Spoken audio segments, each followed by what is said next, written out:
Hello, everyone, to this new episode of the Shabda podcast. It's been a while since I recorded a session. I've been busy trying to get this book published. It's called Conceiving the Inconceivable. It's a commentary on the Vedanta Sutra. So, today I'll briefly talk about that book and but before that, I also have some questions from some readers regarding that book or on issues surrounding the topics that are covered in that book. So let me just start by trying to respond to those questions, and as and where needed, I'll try to intersperse the answers with some details from the book. And toward the end, if something is left over, then I'll try to address that separately. So the first question is, what is a good English term for Abhidha? Is it oneness, identity, or something else? So Abhidha means it's the negation of Bheda. Bheda means difference. And Abhidha therefore means, literally it means non-difference. Now, in conventional logic, when we say two things are not different, the assumption is that they are identical. But this assumption or this translation of Abheda as identity or oneness itself assumes classical logic, in the sense that if two things are not different, then they must be identical.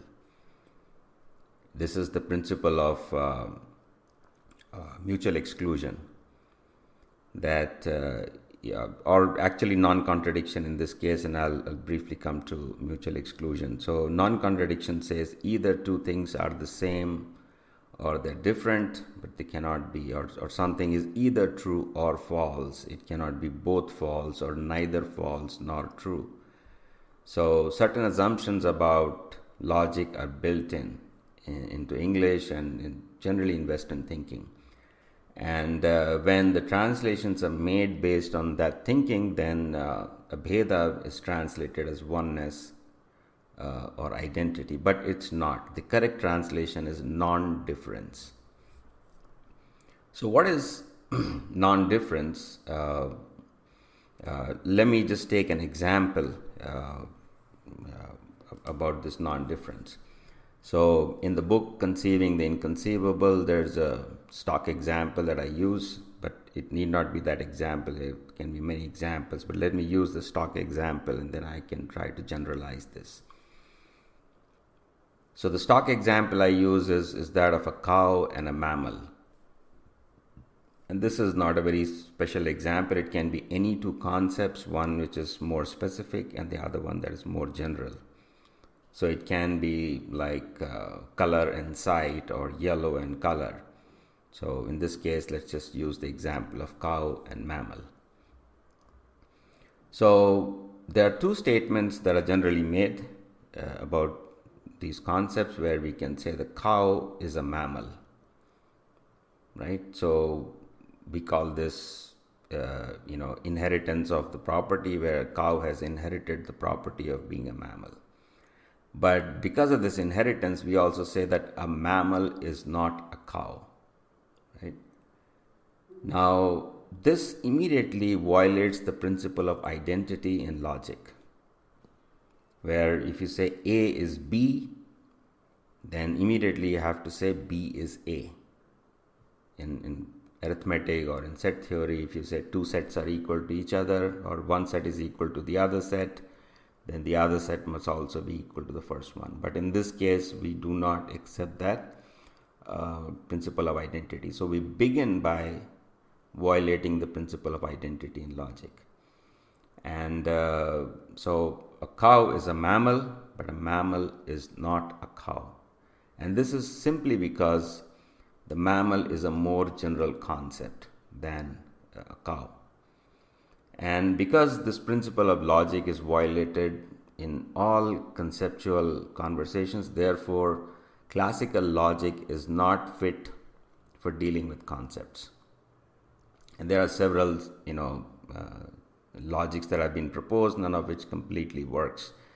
And so this is the reason why in mathematics mathematics is said to be incomplete. And there are several reasons of that incompleteness, which we'll probably discuss later in the podcast. But the basic idea is that whenever we use concepts, and one concept is a more general concept, the second one is a more specific concept, we can say that the specific concept inherits properties of the more general concept, but the general concept doesn't have that doesn't have the property of the specific concepts. Nevertheless, if you're thinking about sets, then you can say that mammal is a set and cow is an object inside that set. So in one sense, now this becomes the whole part doctrine, where the whole contains the part, so the part is not truly separable from the whole. But in another sense, the whole is not equal to the part. Right? So you can also state this Abhidha property in terms of the whole and part, where the part is inside the whole, so it is not totally separate from the whole. And in another sense, the whole doesn't equal to the part, because the whole contains the other parts. But this whole and part must be understood conceptually. It must be understood in terms of concepts. Because if we try to understand this whole and part in terms of physical objects, then we can say that the whole is nothing other than the collection of all the individual parts. Right? So the stock example in Advaita philosophy, for example, is that there is an ocean and there are drops. And it is said that once the drop mixes into the ocean, then it actually becomes undifferentiable or identical with the ocean. But anybody will tell you that when you put the drop inside the ocean, it has not lost its identity, because if you believe in atomism, you can say that the drop previously was some molecules or atoms, and those atoms and molecules have retained their identity. So in theory, you could remove those precise atoms or molecules, and the ocean would actually be reduced. And because it can get reduced, therefore we can go on taking drops after drops after drop from the ocean, and the ocean will go on shrinking. And therefore the whole, in this case the ocean, is nothing but the sum of its drops.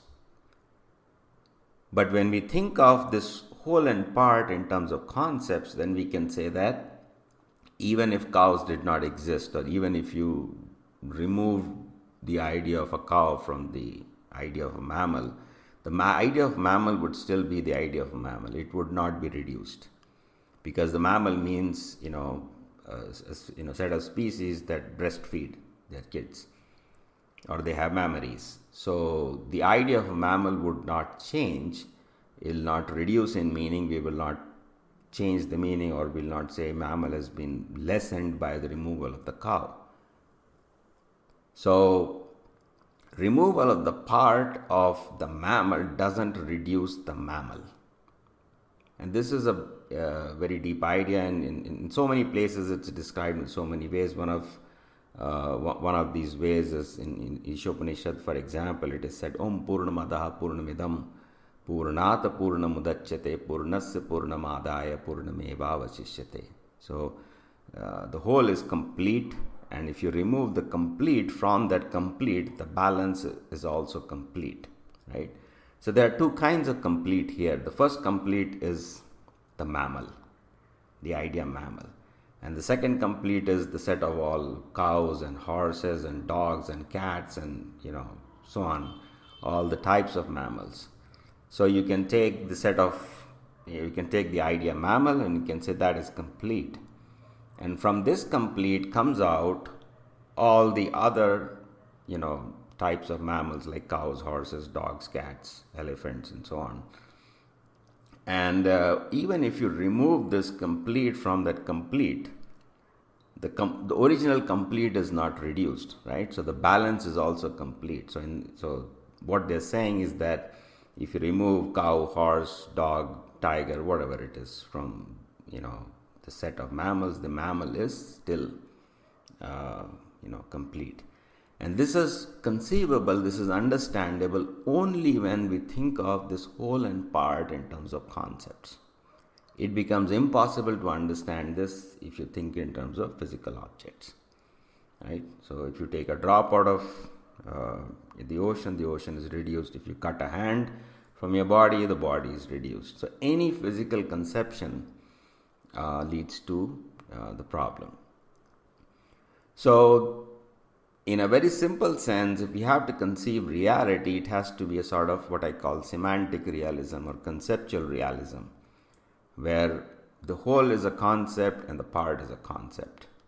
And I've described in previous episodes of the podcast where the whole is knowledge and the part is divisions of that knowledge. So Srimad Bhagavatam, for example, says Vadanti tat tattva vidas tattvam yajnanam advayam brahmeti paramatmeti bhagavaniti shabdate. So the whole is described as knowledge and the parts are subdivisions of knowledge. So for example, you have departments of knowledge like mathematics, physics, etc. So you can say mathematics is knowledge, but you don't say knowledge is mathematics. Or you can say physics is knowledge, but knowledge is not physics. Economics is knowledge, but knowledge is not economics. Right? So this is a very general, usage of terms, and the reason is that we don't treat physics and mathematics and biology and economics as physical things. We treat them as ideas, concepts. And we treat knowledge as a very general concept. So whenever we think in terms of concepts, at that point, we can say that physics is part of knowledge. So you cannot say physics is not knowledge. But at the same time, you cannot say that knowledge is physics, right?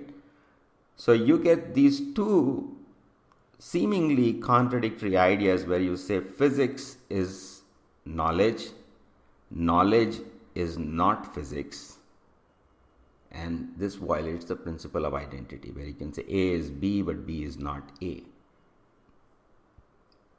So Abhidha simply means, or non-different simply means that it's not identical and it is not difference. It's the neither category. Because the principle of mutual exclusion says it must either be X or it must be not X. It cannot be neither of X and not X. This is the principle of mutual exclusion. And the principle of non-contradiction is it cannot be both X and not X. So it must be either X or not X. It can't be both X and not X. It cannot be neither X nor not X. But in this case, the first result that we get is that identity is broken. So A is B, but B is not A. And then the basis, when we deeply analyze this problem, then we say that the way it is being structured is that we are getting it's neither same nor different, and we are breaking the principle of mutual exclusion. And similarly, we will say even the principle of non-contradiction is also broken, because we say that it is X and not X, and they are said in different ways. So all the principles of logic are broken by this simple idea of Abhidha, and because it means non-difference. And cow is a mammal, but mammal is not a cow, right? So this is a very simple way in which the sense of oneness and identity cannot be applied as a translation to Abhidha. Now, historically, the problem has been that these terms like Abhidha have been interpreted as identity. And this is another term, for example, is Dvaita and Advaita. So Advaita is taken to mean as, identity, but it is not identity. The term Advaita, of course, is seldom used, but even if it is used, it means non-dual. It doesn't mean one. Similarly, Abheda means non-different, not identical.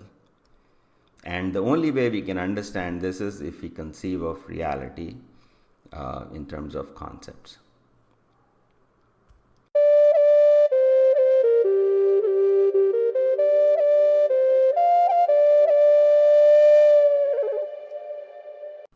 The next question is, could you describe a material example of Abheda that does not involve the soul or God? Are these paradoxes or puzzles in Western logic? So, in the answer to the previous one, we talked about how, cow and mammal are, this is doesn't involve the soul and God. But, and we can extend this example. Another classic example of this non-duality appears in the study of the five, material elements. And, for example, these elements are called earth, water, fire, air, ether. And each element contains the previous element, and it is contained in the subsequent element. Right? So, ether, for example, contains air, fire, water and earth. But this containment is pretty much like the mammal contains cows and horses and dogs and cats and so on. Inside the idea mammal, you would not find these distinctions. Right? So in one sense, the cow, the horse, the dog, the cat, they are all hidden inside mammal. They are not visible. So, but at the same time, because these come out of the dog, the horse, the cow, the cat, comes out of mammal, therefore we say that all these species are inside mammal.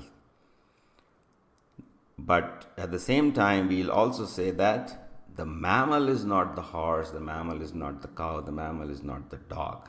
Right? So even though everything is inside mammal, yet that mammal is not any of those things. So therefore you can say, for example, the element ether contains air, fire, water, earth. But all these things are not ether. Right? Or ether is different from all of these things. But once they manifest, then we can say that ether is in the earth, ether is in the water, ether is in the fire, ether is in the air. And that is just like, cow is a mammal, a dog is a mammal, a horse is a mammal. So you can say the element earth is also the element water, is also the element fire, is also the element air. And this is further explained by this example of saying that whenever there is the earth element, then all the other elements are present, all the qualities are manifest. Whereas in the ether, all the elements are present, but the qualities are not manifest. So if you have, if you have only sound, you might not have the sensations of touch and sight and smell and taste. But if you are able to smell something, then you will also be able to taste it, you will also be able to see it, you will also be able to touch it, and you can also hear it.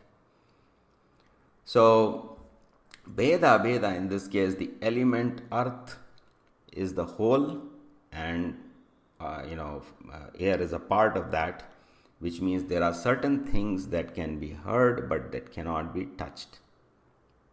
Right? So there are certain, similarly there are certain things that can be smelled, but that can be tasted but cannot be smelled. Like you can say odorless, things. So the principle of Bheda is not simply about God and soul. It is about everything. Whether you're talking about five material elements, or you're talking about your body and mind, or any other subject you're talking about, this Bheda principle, applies. And Abheda simply means, Bheda means that there are two different things. There is a mammal and a cow. Abheda means that the cow is a mammal and mammal is not the cow. Right? Similarly, these principles apply to all the elements. So in that sense, For example, in the case of mind-body duality, which is a topic often discussed in Western philosophy, you can say in one sense the body is the mind. And that's what we say when we say that the body is developed based on the mind. Right? So you have a certain personality, you have certain ideas, and the gross matter, material world, is hidden inside the mind. It comes out of the mind. Just like the cow comes out of the mammal. Just like earth comes out of water. Just like everything comes out of God. So the body is a manifestation of the mind, and therefore you can say that all the properties of the mind are visible in the body. Right? So for example, if you're feeling unhappy, there will be some symptoms of that unhappiness in the body. And that's how neuroscientists and all materialists are able to say that just by measuring the body we can know something is happening. So you can perform some measurements on the brain and say that, oh, now this person is seeing. Of course, they are not seeing what this guy is seeing, but there is a symptom or an effect of that seeing in the body. So therefore, the body is emanated out of the mind. It's an emanation, or it's a manifestation out of the mind. And therefore, you can say the body is nothing but the representation of the mind. In another sense, you can say the mind is not the body. The mind is different from the body, but the body is the mind. Right? So all these paradoxes about me being able to understand the effects of the mind on the body, like in neuroscience and so on, they are easily, and yet the mind being different from the body. How is it different? So this is understood if we understand the nature of this non-difference. Similarly, we can say that the effect of the soul is seen in the body. Right? So if we can say there's a living body and a dead body. So because there's an effect, therefore everybody can say, oh, this body is living, and therefore this body or this life itself is what you mean by soul. There is no separate soul. Because there is an effect, because in classical mind-body dualism of Western philosophy, you had to say mind is a separate substance, so it had to be different from this body. But that's not the case, what we are talking about. So the soul has an effect on the body, therefore the body is living. If the soul leaves, then the body is said to be dead. But because it has an effect doesn't mean it is, identical to the body. The soul is different. Right? Again, this Abhidha comes into the picture. The body is inside the soul, and the soul is different from the body. So even when soul goes to the spiritual world, there is a body. Even in the spiritual world, the soul has a body, and that body is said to be manifested. It's said to be non-different from the soul. It is not like so why is it non-different? Because it's manifested from within the soul. It's a part of the soul. The body is a part of the soul. So the soul is the whole, and we can say that the body is the soul, but the soul is not the body. Right? So there's a subtle difference here. So this is the principle Abhidha. It applies to everything. If we don't understand this, then we don't understand anything else. So it's absolutely crucial that we understand what do we mean by body. And this is a big problem, because everybody is talking about how consciousness is different from the body, how the mind is different from the body. Yes, it is different. No doubt, there's a mind that's different, but can you explain how the mind has an effect on the body? Because that's what the materialists are talking about. They're saying, hey, I can see an effect on the body, and I cannot explain how that effect can arise if there is mind-body dualism, because how can something different affect, how can the mind affect the body? And unless you can explain that effect, we are going to simply assume that because I see some effects, therefore it is the mind. The body is the mind, right? So this problem requires us to explain what do we mean by mind and body, which are Abheda. They're different, and they're not the same, but we use the term non-different to explain this idea. And therefore there's an effect on this mind has an effect on the body, but the cause is not the effect, right? So this is where the Abhidha. So some examples, I think there are innumerable examples, but the second part of the question was saying that are these paradoxes or puzzles in Western logic? The answer is yes and no. In Western logic, the problem is somewhat different, and it's a more complicated problem, which arises because in language the same word is used in many ways. And an example of that word is, for example, you say, use the word president or the president. So sometimes you can say the president is the head of the nation. And that's a generic description of what we mean by the president, right? The meaning of the word. It's a universal concept. The president is, head of some things. In this case, you can say the president is the head of the nation. But you can also say the president wants to meet you now.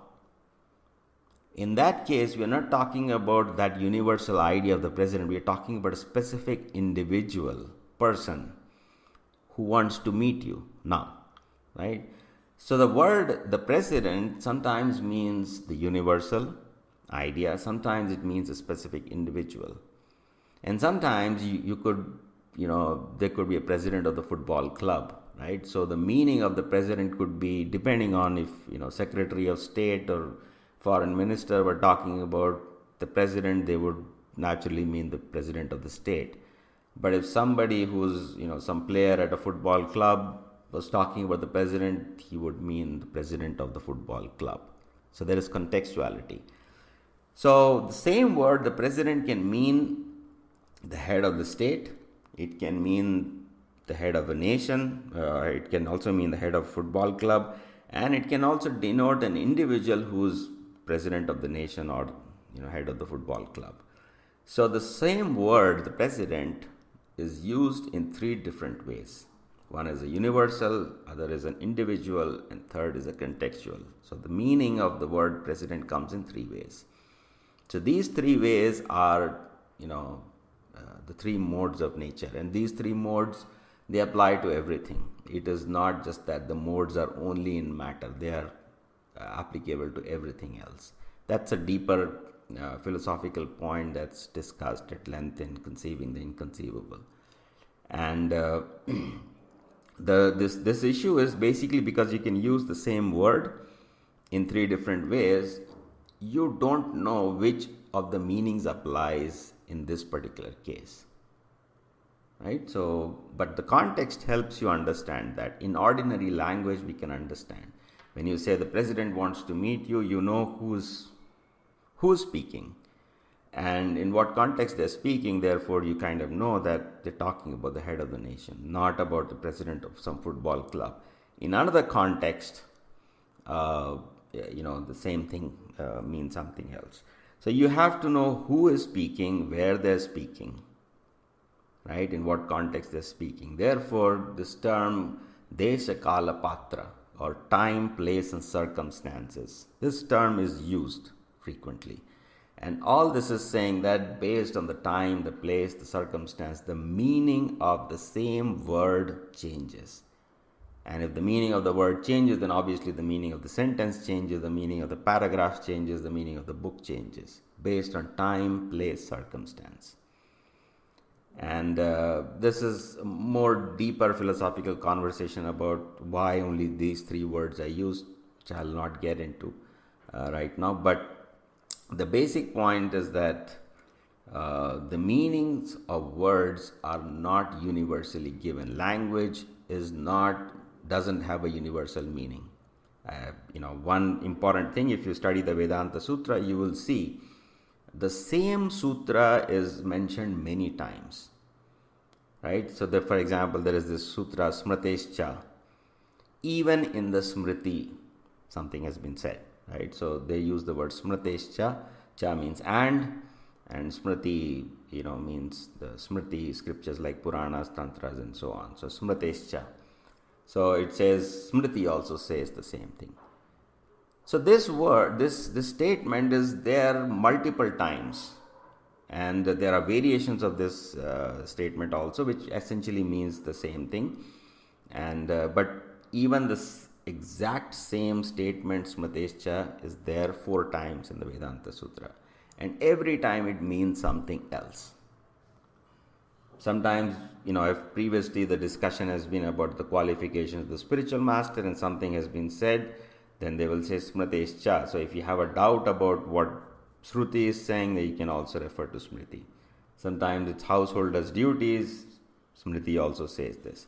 So based on the context, the meaning of that statement is completely different. And therefore, you cannot take a verse out of the context. You cannot take a statement out of the context and say that, oh, now I know the meaning, and then use it in another context where it should not be used. So what happens in logic, and this is the problem in mathematics, because all proofs in mathematics and logic are supposed to be true in all possible worlds. There is simply no idea of contextuality. You cannot say that this theorem is true in this time, this place, this circumstance. No, the theorem is true in all times, all places, all situations. And because of this nature of logic and mathematics, you cannot deal with contextual truth, and all language is contextual. All semantics is contextual. Therefore, mathematics can never equate to the power of ordinary language. And all the paradoxes of mathematics essentially arise when we try to bring mathematics close to the power of ordinary language. And that power is simply that I should be able to use the words, same words in different ways. So the way mathematics solves this problem is by saying that we will not use the 3 meanings of a word. We will use only one meaning. Right? So there is a universal meaning, there is an individual meaning, there is a contextual meaning. So we are going to remove the contextual meaning and the universal meanings of the words, and we will only talk about the individuals. So if you do mathematics in set theory, for example, the meaning of the set is simply the collection of the objects. The set has no other meaning. So for example, if you take set called horse, the horse has no, this word horse has no other meaning other than the fact that there are millions of individual things included in that set. Right? So this philosopher sometimes use the word extension and intention. Intention is supposedly the meaning of the word horse, and extension is the collection of all the individual things that are horses.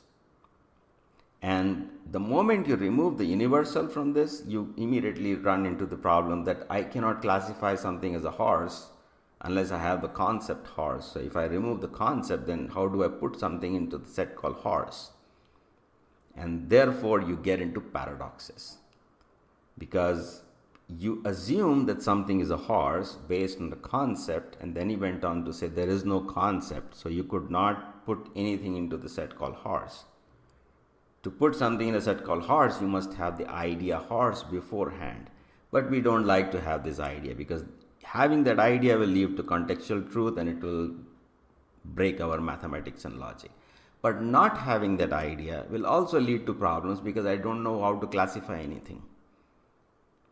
So the result is simply that we talk about sets as collections of objects, but we cannot assign them any meaning. Right? So it's a purely physical collection. Like you have an ocean and set of drops. So ocean has no meaning. The word ocean is meaningless. Only the drops and the individual. You cannot also use the word drops. You can only say this particle and that particle and that particle and trillions of these particles. And at some point in time, if you go further down, you can't even use the word particle, because it means a general idea, it means a concept. So you mean to say this, that, this is a set. That's how, crude this whole idea becomes, because I can't use the words. Every word denotes a concept, and every concept is forbidden, because it will lead to contextual truth, which will start telling me that mathematics cannot be universally true. I cannot have a universal truth at all if I use mathematics. So that is the paradox in mathematics. It is a further extension of this basic problem of bheda-abheda, or abheda, non-difference. And these are two separate problems. If you're simply talking in the terms of universals or concepts, you can say that cow and mammal. So there is a problem between the relation between cow and mammal. But then you can say cow also means my specific cow that is standing in the cow shed right now. So you can say go and feed the cow. I'm not talking about feeding the general concept cow. I'm talking about my specific cow who's standing in my cow shed. So if I use go and feed the cow, then I'm talking about my specific cow, right? Or you can say that person is just a cow, or she is a cow, or he is a cow. What you're meaning is that they are gentle, they will not resist you, and things like that. So the word cow doesn't have a universal meaning, even though there is a universal meaning. You can't use the meaning in all the places. Sometimes cow means a type of a mammal. Sometimes the word cow means my cow in my cow shed, and sometimes cow means something that is somebody is a cow. It's a contextual meaning. So the contradictions of mathematics emerge from this basic problem, which is different from the Abheda problem.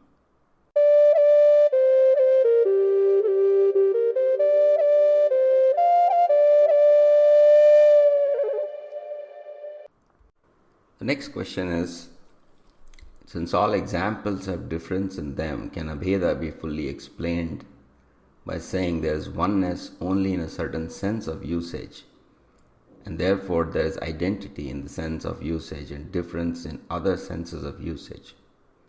Therefore there is no Abheda. Yes and no. So the modalities, as I was saying, there's contextual modality, there is individual modality. So when I'm using the concept cow, all the individual cows have that similarity. So they are identical in that sense. They are all cows. But at the same time, that doesn't mean this cow is identical to that cow.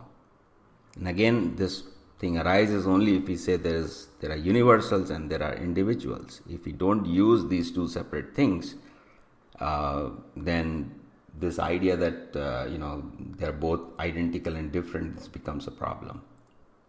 It starts breaking logic. And the assumption in logic is that we are not talking about concepts, we are only talking about things, right? So all logic, all Western logic, or whatever we call logic at the present, is only talking about physical things. So I cannot have concepts. So I cannot say, this cow and that cow are basically the same thing in the sense of species. The species is a general concept, it's a universal. So in set theory, we have to say this set is a collection of A, B, C, D elements, and another set is a collection of something else. And because they're mutually exclusive collections, therefore they are different. But when we use concepts, when we use universals and individuals, then in the sense of concepts or universals, they are the same. But at the same time, because they're different individuals, therefore they are not the same. So therefore, to combine the similarity and difference, we use the word non-different. Two cows are non-different. They are identical in the sense that they are both cows, but they are different because they are different individual cows. So when we combine these two modes, again we get non-different. So that's a third way of using these terms. So just because two cows are not identical doesn't mean they're completely different. They are identical as cows, but they're different individuals. So they're identical in the sense of the same concept, but they're different as individuals. So therefore, because they're both identical and different, so we use the word non-different. And therefore there is no Abheda. No, we cannot say that there is no Abheda. There is a difference.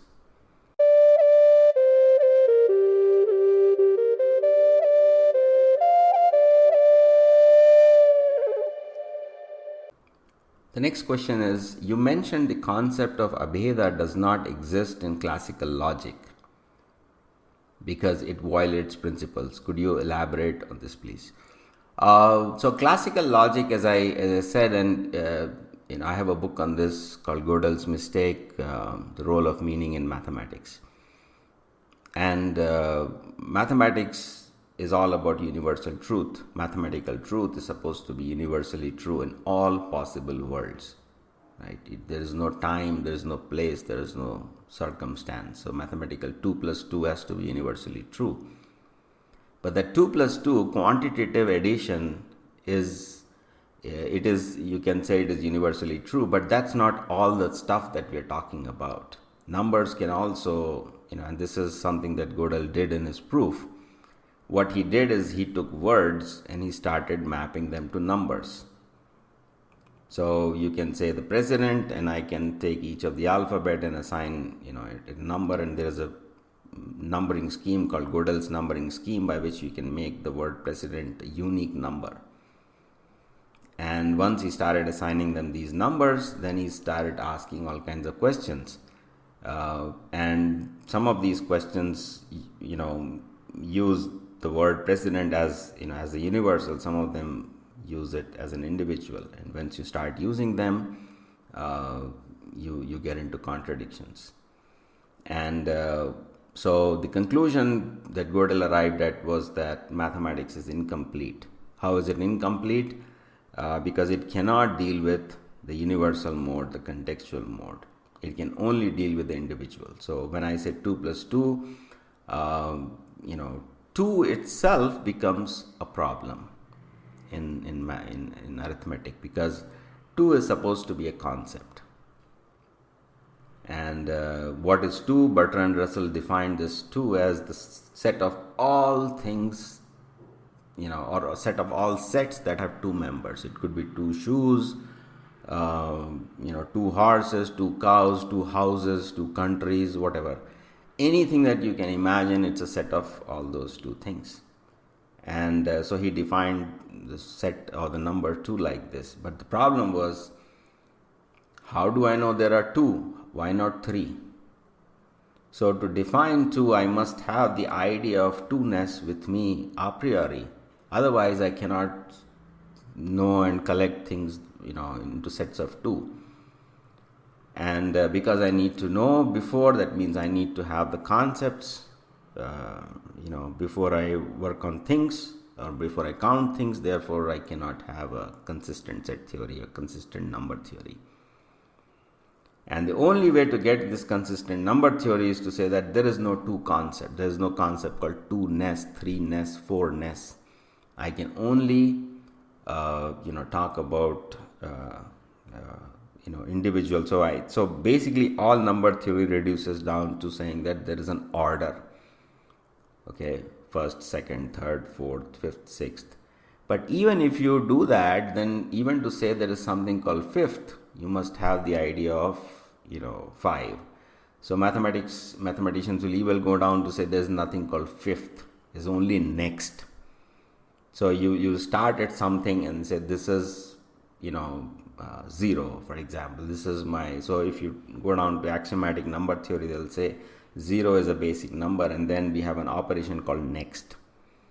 So these are the 2 axioms. So 0 next is 1, and then next of 1 is 2, and so on. And they define 1, 2, and 3 like this, not as 2-ness, 3-ness, 4-ness.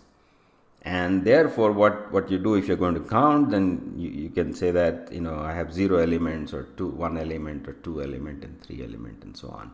And all that you're doing by this process is reducing everything down to physical objects. And therefore, you cannot use the word, 2-ness as a concept. And what you mean by there are 2 things is simply to say that there is a first thing and there is a second thing. But even here, there are numerous problems, because which one is first and which one is second? How do you know which one is first? How do you start counting? So then, there is an axiom of choice added to set theory, right? So if you read, if you're adept at, some of these things, then you can go and read Zermelo-Fraenkel set theory, and it's called ZFC, and then they'll say ZFC with an axiom of ZFC is the choice, C is the choice. So it says ZF is Zermelo-Fraenkel and C is Zermelo-Fraenkel with choice. And why that choice comes in, because you don't know which one is first and which one is second. So you have to add choice even to solve this problem.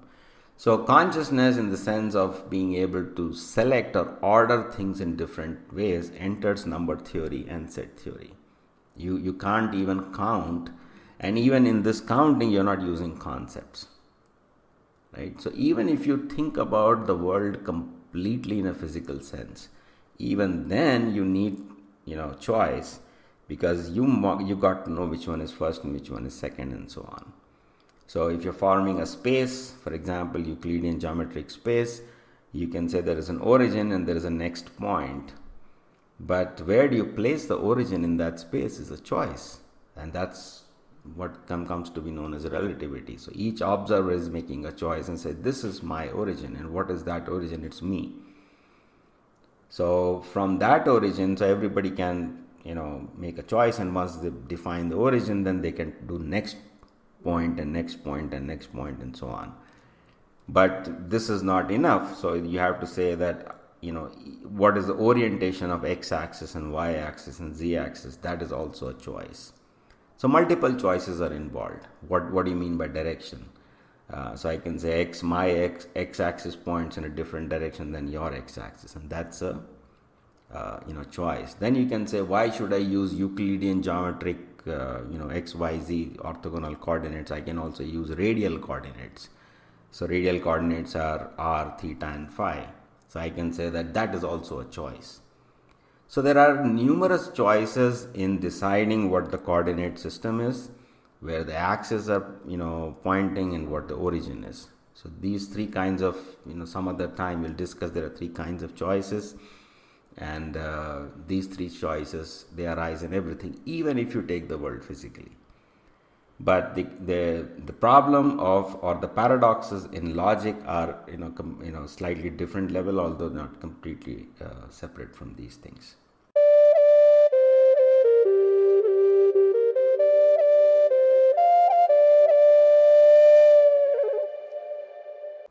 The next question is, we see achintya-bheda-abheda tattva used to describe anything that references oneness. We hear it is inconceivable, or it doesn't fit in regular logic. When a concept of oneness comes up, is the concept of abheda necessary to understand as logical and rational before we understand the achintya-bheda-abheda tattva? So this is the question with which this book, Conceiving the Inconceivable, begins.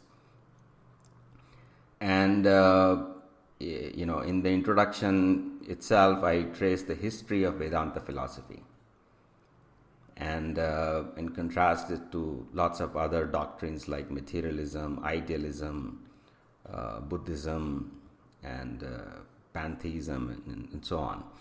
And every theory has a problem. Every theory is a problem. If you take all the Western philosophies like idealism, materialism, pantheism and so on, they have more problems. Buddhism resolves many of these problems, but Buddhism also has some problem that Advaita resolves the problem. So Advaita, by that sense, is a much better philosophy. It has very few contradictions, but it has one problem, which is that it cannot explain how the soul falls in this world and how it gets liberated, because it's not able to describe whether we are in control of matter or is matter controlling us, right? So the difference between Brahman and Maya, who is in control? And to say that there is bondage in this material world, Advaita has to say that matter is in control. But to say that I can get liberated from this material entanglement, I have to say I am in control. So how can you say matter is in control and then I am in control, right? So if you say that matter is in control, then the soul fell because matter attracted it into enjoyment or suffering and things like that. Then how can the soul get out of this enjoyment and suffering? On the other hand, if the soul actually, fell into matter by its own free will, then, soul must have been an individual to have that free will, because if you don't have individuality, then you don't have choice. To have choice, you must be an individual already. So if you had choice and you were an individual to begin with, before you fell into matter, then when you get liberated, how can you become one? You must always be an individual, right? So this problem in Advaita exists. Now, to address this problem, a series of interpretations have been done. There is Suddha Dvaita, there is Vishishta Dvaita, there is Dvaita, there is Bheda-abheda, and there is achintya-bheda-abheda. So, to briefly understand this evolution is that Vishishta Dvaita or Shuddha Dvaita starts with this idea that God and soul are qualitatively similar, right? So the qualities are Sat, Chit and Anand. There is a cognitive capacity, there is a emotive capacity, and there is a relational capacity. And God has these three capacities, and soul also has these three capacities. So in that sense, they are qualitatively similar, but they are not similar in all the respects, right? So this term of quantitative difference, like God is Vibhu and the soul is Anu. God is big and the soul is small. This kind of difference is made. And but that doesn't suffice, because how did this small come about? Right? So what is the relationship between the small and the big? Or you can say, so the Vishishtadvaita goes and says there is a relation between whole and part. And this whole and part are like object and property. So you can say there's a particle which has the property of mass and momentum energy. In the same way, God is that particle. God is that object. And soul and the different souls are just different properties of that object. But now that leads to more problems. And the first problem is that if the soul enters in the material world, then it becomes the object and matter becomes the property. And when it goes back to the spiritual world, then the soul becomes the property and God becomes the object. So the soul sometimes is in the object mode and sometimes in the property mode. So whether it's in the material world, it's incomplete because it's not a property. And then when it goes to spiritual world, then it is incomplete because it's not the object. So the soul has to keep oscillating between these two places, material world, spiritual world, material world, spiritual world, because in both the places the soul is incomplete. So then Dvaita philosophy comes in and says that actually soul and and God are completely different. And when they say that, then numerous contradictions are produced, because God is said to be Sarva Karanam, the cause of all causes. He says Janamadisya Yataha, from which everything comes. Right? So God and soul, if they are eternally different, then how can soul be created by God? Or how can God be the cause of all causes? How can God be the source of everything? So Dvaita solves the problem of repeated fall and liberation, but then it leads to a new problem of how did all this arise. So then this philosophy of Abhidha comes in, which is we have been discussing what we mean by Abhidha. Abhidha is non-difference. So they say not difference and non-difference, right? So just like we say mammal is not the cow, but the cow is the mammal. So the conclusion is that they are different and identical, and so we use this concept non-difference. But the problem is all the examples that are used to explain this Bheda are physical examples. So for example, one of the examples used is that there's fire and a spark, and you can say the spark is different from the fire, but it is also identical to the fire. But somebody can now come and say that if you go on removing sparks from the fire, after some time the fire will extinguish. There will be no more fire because all the sparks went out. So that leads to reductionism, where a fire is nothing but a bunch of sparks, or an ocean is nothing but a collection of drops. So it doesn't explain Bheda philosophy. And the crux of the contentions fail because the examples used to illustrate this idea are physical examples. So then achintya-bheda-abheda comes and says that we are not able to conceive this bheda. It's difference and non-difference. And it is true that we cannot conceive it because there will be contradictions if you ever employ physical mode of thinking. And that's pretty much the same conclusion arrived at by set theory, by mathematics, that if you use this physical mode of thinking, it's always incomplete or inconsistent. So in mathematics, for example, say mathematics is incomplete because we don't want to go to the other extreme of saying there are contradictions in mathematics. That will be a total disaster. But Sri Chaitanya Mahaprabhu's philosophy is that we will accept contradictions as long as we can get completeness. So we are interested in the whole truth, the complete truth, the perfect truth, but there are contradictions in this truth and we cannot understand, therefore we say it's achintya or inconceivable. Now, what I have done in this Conceiving the Inconceivable book is demonstrate how all these historical problems can be resolved if we go to the next step and say that the examples that you're using are incorrect. The correct example is not physical analogies of whole and part, but conceptual analogies of whole and part. So it's not like a table and a leg of that table, because if you take out the legs then and the top and everything, then after that there is no table.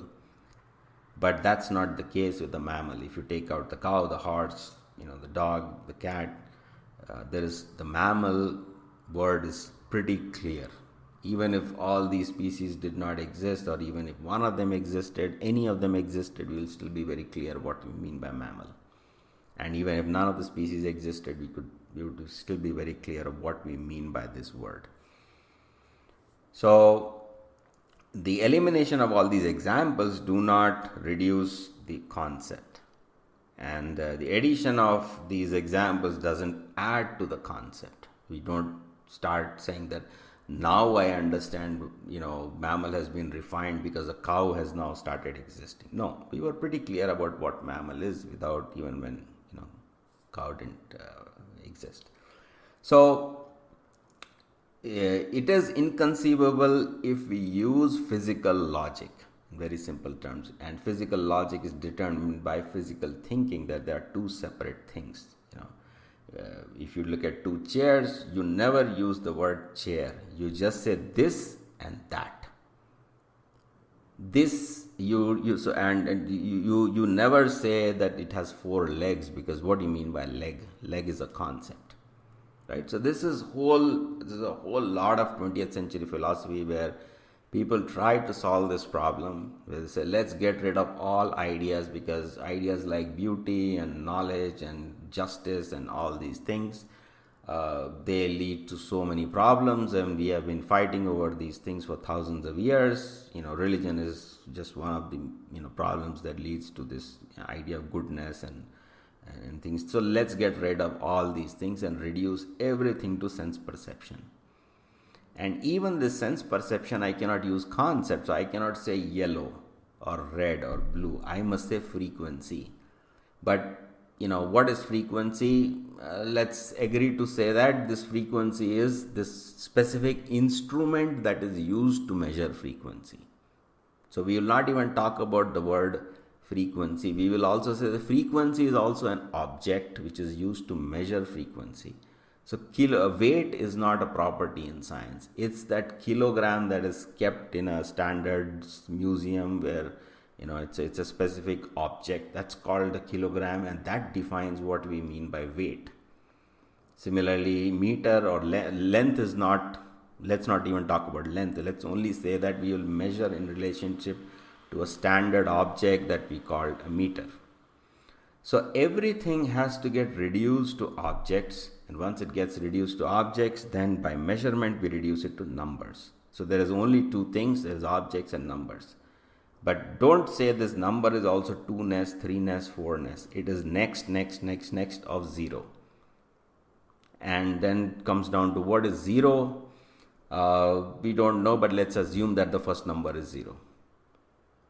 So this is how science is constructed by numerous reductions, subsequent, successive reductions, and it's an impoverished language. In this language, we cannot use concepts at all.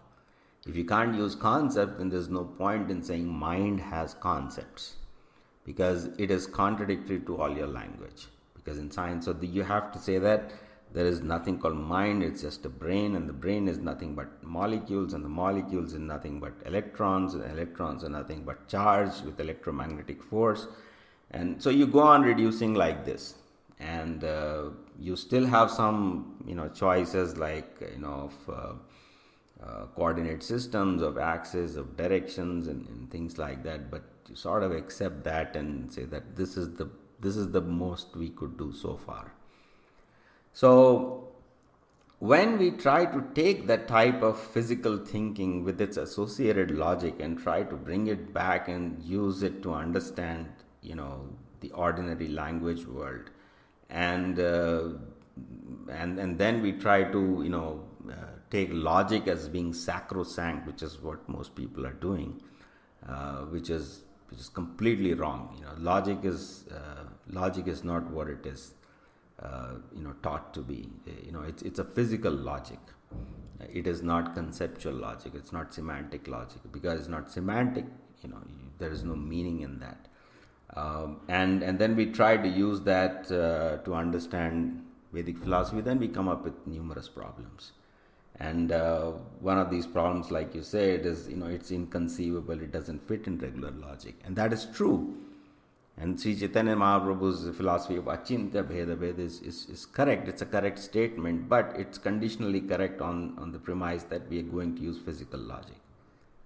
But if we change the way we understand logic and we try to induct semanticism in that logic, then that logic violates identity, it violates non-contradiction, it violates mutual exclusion. So we have to reconceive logic in a new way. Based on that conception of logic, we have to come up with a new mathematics, or what we can call set theory, where sets will be actually concepts like a mammal, and parts of the sets will be again concepts like cows. So it will be a concept, a smaller concept part of a bigger concept. It will not be one bigger physical collection part of a which contains smaller physical collections. So once we do that, then so it's basically ground up thinking to understand what we mean by Bheda, what we mean by non-difference. So it's a very big enterprise. Right now it's being stuttered, or it's being stilted upon some very simplistic ideas. But if you go deep down into it, you'll find a lot of difficulties in understanding it.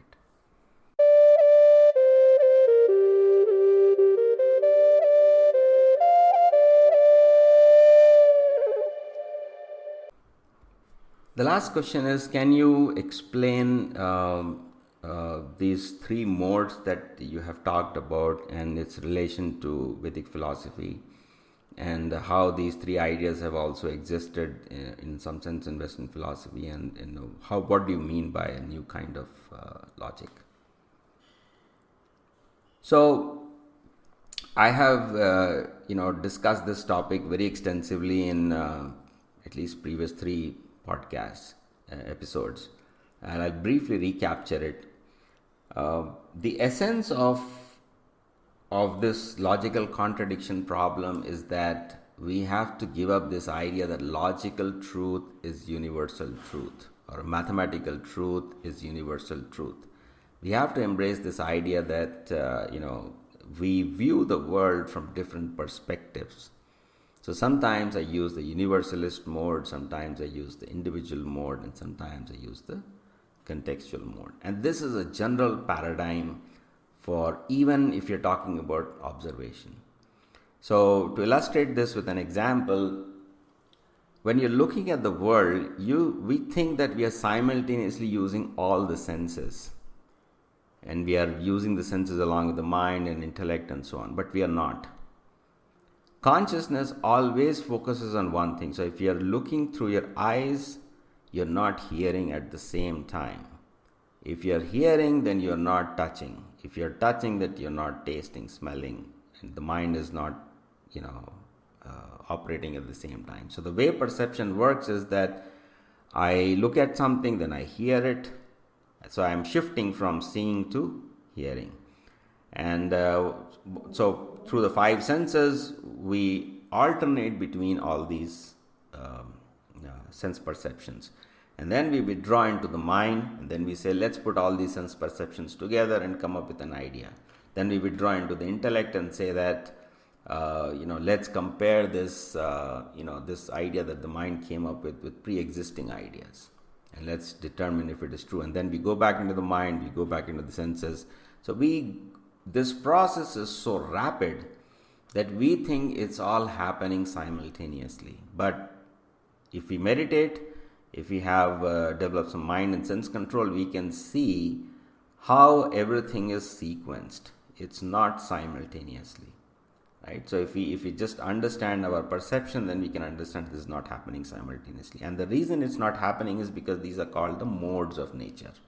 Your senses are different modes, your mind is a different mode. The mind is said to be in the mode of goodness, senses are said to be in the mode of sometimes in Rajoguna, sometimes in Tamoguna. That distinction is not very important. The main thing is that these modes are constantly cycling. So sometimes I'm in the mode of Sattva-guna when I'm in the mind. Sometimes I'm in Rajoguna when I'm in the intellect. Sometimes I'm in Tamoguna when I'm doing sense observation. So all these things are changing very, very rapidly.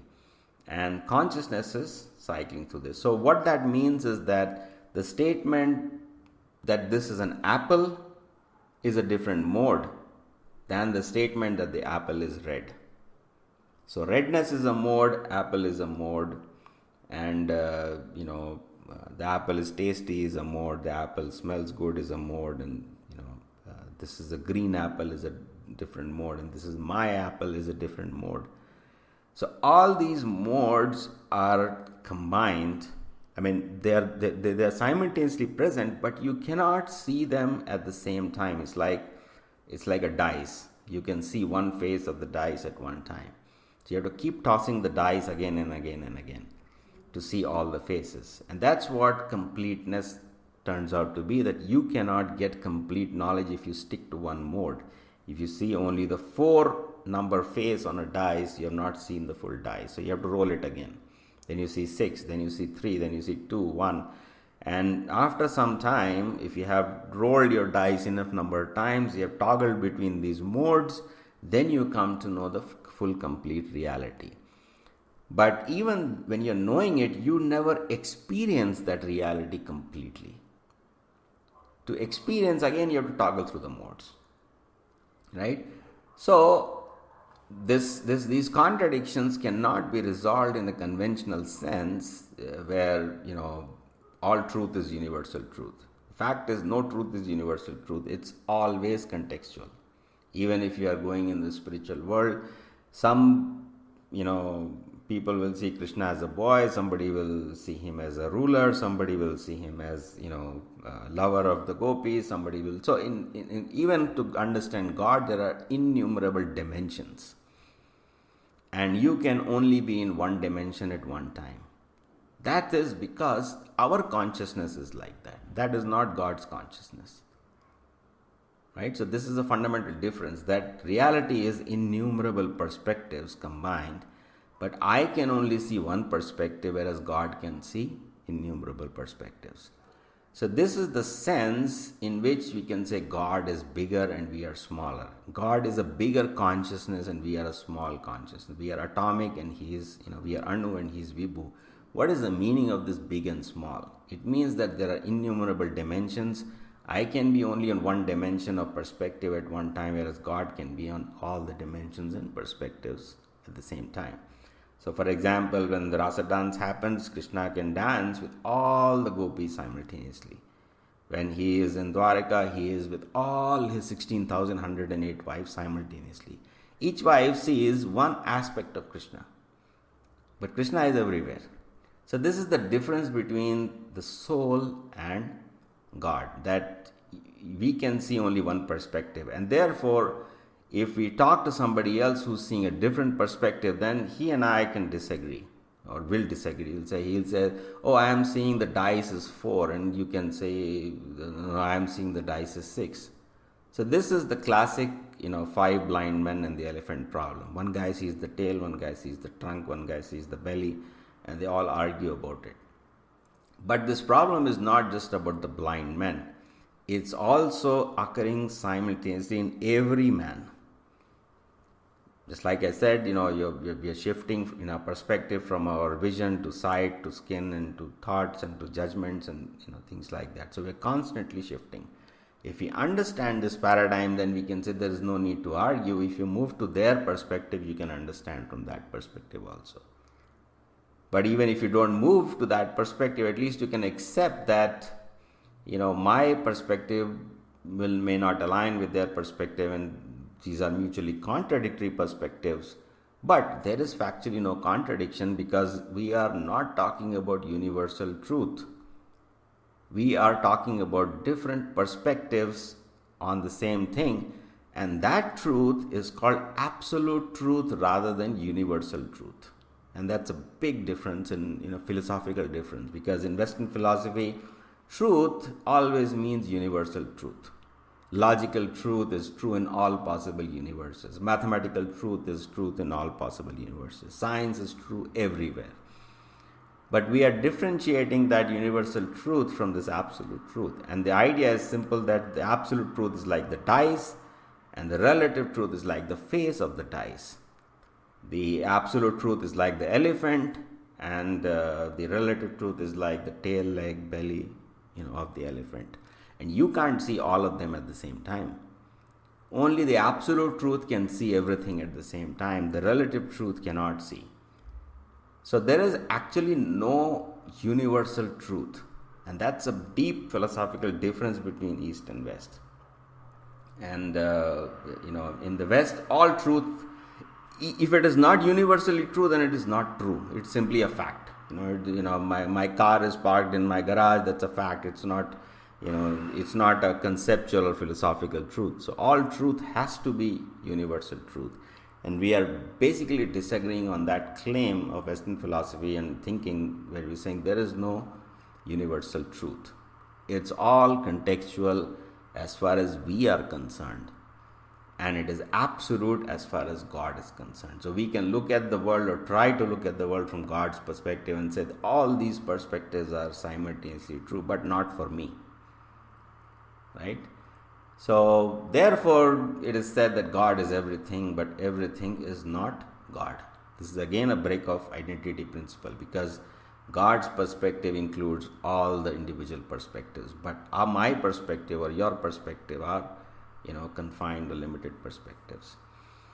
So so this is so how these perspectives. So these perspectives are constantly changing. It's not that if I am looking at 4 of the dice, I cannot see the 6. I need to change my perspective. So I can change my perspective, and then I can see this perspective. And the cycling of these perspectives or these modes is what creates variety. So in the previous podcast, we talked about dominant and subordinate. We said some mode goes dominant, the other one goes subordinate, and that creates a new perspective. And that dominant subordinate is the choice that we make to, or pick a perspective, right? So what is subordinate? I'm not seeing 4. So 4 is subordinate. I'm seeing 6, that is dominant. So 6 is dominant, but 4 is not absent, even though I am not seeing 4. It's just subordinated. Similarly, when I go and see 4, then 4 is dominant, but 6 is not absent. It is subordinated.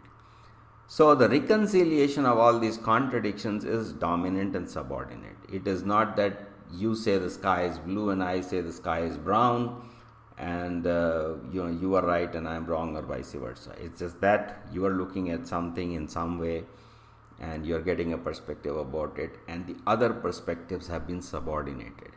So how do we see that subordinated perspective? Is that we make it dominant again in some other perspective. So that's how we resolve all these contradictions, but in the ultimate sense of what is reality, it is the composition of these three modes. It has infinite combinations, and through these infinite combinations we get infinite variety.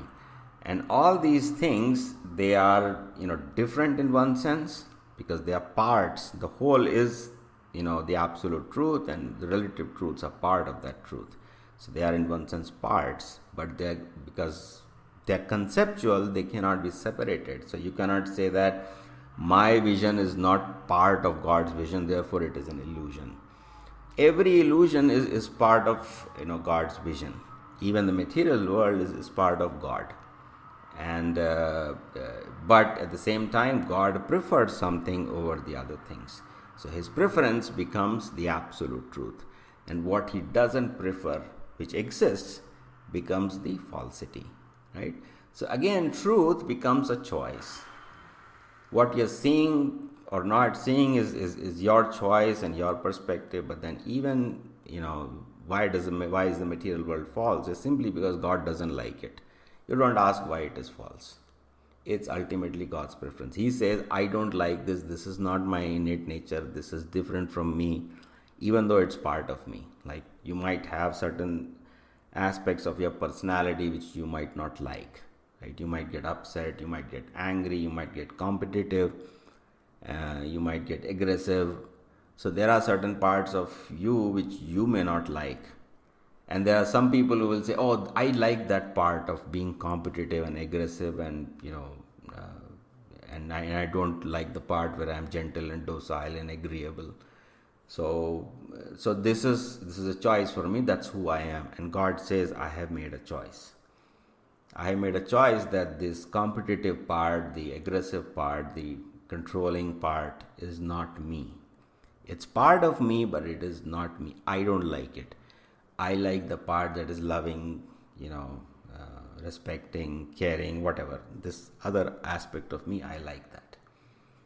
And therefore, that is the primary truth. And the other thing that is part of me is something I don't like, even though it is there. And therefore, that part, is the subordinate part. And the part that God likes is the dominant part. So the spiritual world is dominant and the material world is subordinate. So that's why you can say the spiritual world is superior. It's a better world, and this world is inferior. Right? So we can rationally describe these things and say that why it is superior, why competition is not good, why people are not happy in this world, and why cooperation and love and affection are better things. But ultimately somebody can come and say that I like competition more, I like to be aggressive, this is my preferred nature, I don't like to be agreeable and subordinate or whatever. So ultimately it comes down to a choice. And this material world and spiritual world difference also comes down to not our choice but God's choice. Why is this world inferior? That's because God doesn't like it. Why God doesn't like it? Well, we don't know that. We cannot ask that question. It's his choice. So thank you for these questions. I hope this was useful. If you have more questions for me, you can send it through my website. The website is www.ashishdalela.com, and there's a contact page. If you want to ask me questions, you can send me. I'll try to address it through the podcast. Thank you.